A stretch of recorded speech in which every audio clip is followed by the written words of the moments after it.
Bonjour Jesús. Bonjour, señor Cristian. Bien. Donc vous venez sur Luchon avec les couleurs espagnoles, je crois. Oh, bueno, c'est la couleur rouge.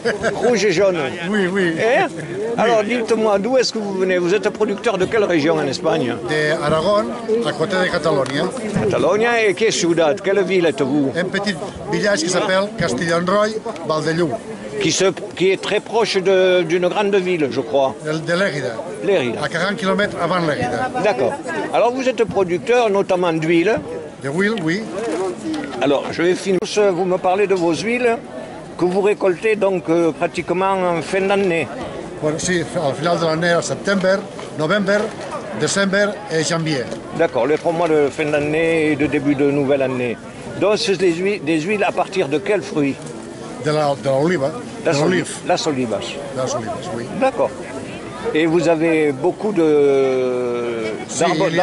fruitiers? 3 plantations de 500-600 oliviers. Chaque plantation.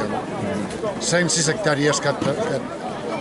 Alors c'est une huile naturelle, bien évidemment. C'est très naturel. Très affinée. Rien. Sans pesticides. Sans pesticides et sans abono chimique.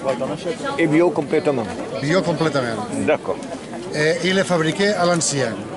Alors expliquez-moi un peu, voyons. Les olives, avec les pierres, s'échappent. Ça les sépare. Avec le filtre, en colombe. À la pression, et per décantation, l'eau abajo et l'huile au-dessous. Alors cette décantation qui fait qu'un produit descend, l'autre monte. Oui. Combien de jours à peu près? Avec les eaux de le moulin, de 3 jours. Ah, pas plus? Si. D'accord.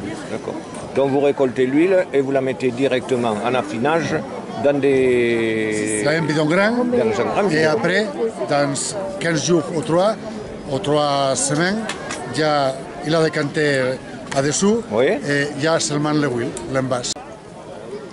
On va parler, Jesús, à présent des amandes. Oui. Vous avez beaucoup d'arbres fruités vous-même? Si, 500 arbres. 500 arbres quand même? Oui. Ah, très bien, oui. Et à côté donc de ces amandes, ici devant vous, les noisettes en ne sont pas de ma présentation, production. des noisettes de votre... Non, il n'y a pas. Il n'y a pas de production. À ma village, non. D'accord. Qu'est-ce que vous avez ensuite près de vous? Je vois que vous avez de la charcuterie. Charcuterie, c'est le couchon de moi. Alors, c'est votre production? Les couchons sont de moi, mais la production de la charcuterie, non. Je llevo le couchon. Quelle viande est-ce? Quelle viande? Quelle carne? Carne de couchon. De cochon? Oui. Sí, ouais. Negro? Non. Non, natural. Blanco. Blanco, hein? Blanco. D'accord. Donc vous ne faites pas la fabrication? Non. Mais vous faites éleveur? Les couchons. D'accord. Les couchons, c'est pour la fabrication de la charcuterie, non. Très bien.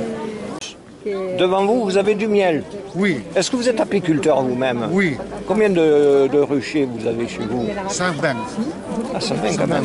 Oui, oui. Et alors, vous avez, j'imagine, plusieurs catégories de Non, il n'y a de pas miel. de catégorie. Tous les miels sont bons. Alors, C'est plusieurs fleurs?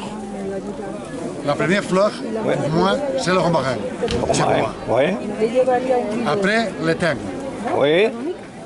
Les toutes fleurs. Toutes fleurs. Et après, la dernière, Le chêne. les chênes. D'accord.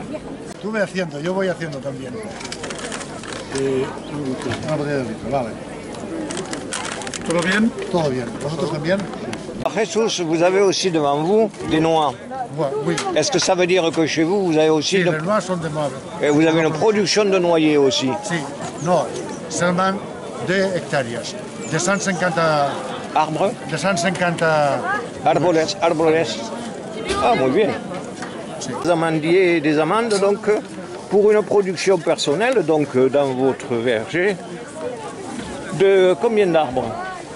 450. 450. Bien. Bien, Jesús, je vous remercie de m'avoir reçu ce matin sur la place du marché de Luchon. Je vous souhaite une très très bonne journée. Merci à vous. Une bonne vente et à une prochaine fois. Merci. Et hasta la prochaine.